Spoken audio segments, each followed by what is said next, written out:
Hi there and welcome to this episode of Beyond the Photo with me, Damien Jackson. Today I'm taking a short trip to Kilfarrassy Beach on the Copper Coast in County Waterford. I'm hoping for some nice light for some sunset photography. I hope you'll join me along the journey. So let's get going.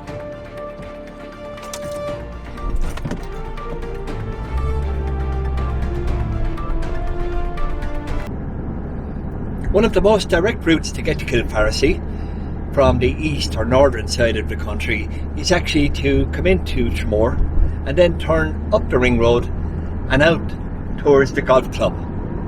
When you get to the roundabout at the top of the golf club, we're going to turn right out the coast road for Dungarvan. And after 4 or 5k, you'll see the signpost for Kilfarrassy.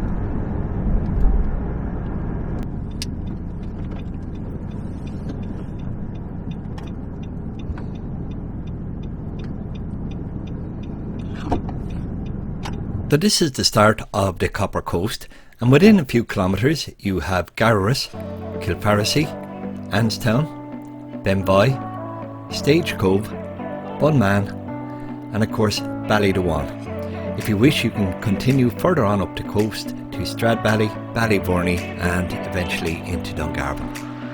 At all of these locations there are some great opportunities for photography along the way. So about 4k after the roundabout, you'll see the signpost for Kilfarrassy. Now it's a sharp left. Now if you actually end up in the village of Fenner, which is about 500 metres further on, you've just gone that little bit too far, so just come back a little and down we go down this road. Living only a few kilometres from Kilfarrassy, I used to come out here every weekend and even in the evenings, and it's like everything, I suppose. When you have something good on your doorstep, you become a little complacent, and I haven't shot out here for a couple of years. In terms of access, the car park is right beside the beach, so it's really easy just to park up and get down the beach. Kilfarrassy is a shallow U-shaped beach about 500 metres long. The cliffs that rise above the beach are known as Ordovician, referring to a geological period of the Paleozoic era, or in other words, they are between 425 and 500 million years old. You hear correct, million. A sea arch is located along the cliff on the western side, or to your right as you look out to sea. And when the tide is fully out, there's a double sea arch accessible by walking around the corner, so to speak, of the eastern side of the beach. But make sure you know your tides, as you can be cut off here.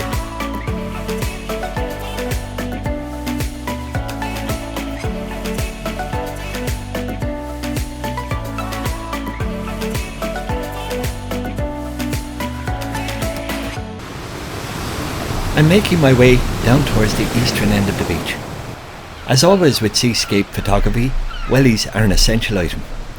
At full tide, the sea comes all the way into the base of the cliffs and can cut off access, but generally, apart from during storms, a pair of wellies will get you there and back. Unfortunately, erosion here is pretty severe, and it's not unusual in winter to see large mudslides and rockfalls from the cliffs on the beach, particularly after storms. As I mentioned earlier, the grouping of the unusual shaped rock formations at the end of the beach is the main attraction for photographers. Between mid-October and early March, the sun rises and sets on either side of the beach, and that can provide some lovely light on the rocks. During summer, however, as you can see bottom right here, the sunrise and set are behind the beach and the area is left in shadow for both sunrise and sunset. As I walked down the beach, I could feel the excitement within me rising. It's one of those things with landscape photography. I think I'll never get there and get shooting before the light is gone. I'm generally hanging around for ages waiting for the light, and then when it happens, it's all systems go as the heart races and the adrenaline pumps for 5 to 10 minutes as I try to grab as many compositions as possible before it all turns dull and grey again. So the sun has just dipped below the horizon here, and what I'm trying to do now is just catch some of the waves as they break and get that motion of almost as if someone threw water at you. So I'm looking at about 1/6 of a second and waiting for a big breaker to hit the rocks over there. What I'm trying to do is get all of the rocks from the big pointy one furthest out back into the coast and get some of the waves breaking there and see how I get on.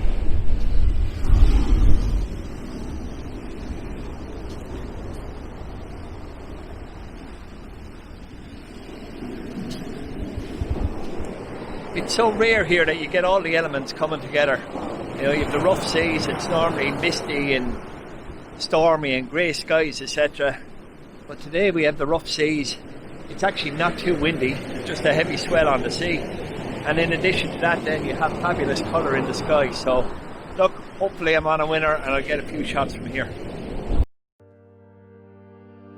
So here are a few images I got from this spot. I might have got a lot more, but I forgot my tripod, my main tripod, in the rush down the beach, and only had a small little light one that I use for a vlogging camera. So I had to put it on that, and there was a bit of shake on that in the sand, so there's a few more kind of blurry, etc. But overall I'm quite pleased with these. It was a fabulous evening, just all the elements came together, and it makes it easy when everything works in your favour. This one here is probably my favourite from the lot. I like the way I caught the waves. 1/6 of a second just gives you that action, I find, and I know I've said that in previous videos, but it just seems to be that blend between the really slow shutter and too fast, and it just gives you the energy in the water without blurring it too much. So as you can see now, I've lost the colour over to my left here, and I'm going to just switch around and catch the big island in the middle there, because there's still colour on that. It's a lovely shine off the sand as it's coming in there, just as the sun hits it. So I'm going to concentrate on there for a few minutes now to see how I get on. So this is the last image from my trip to Kilfarrassy, and you know what, it's not great. It's okay, there's nice light there, etc., but I don't think the movement on the waves nor the actual subject of the half moon of an island really make the image. So that's it from me at Kilfarrassy.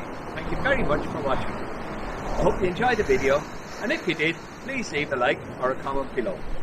You might think about subscribing and you'll be notified of my next video.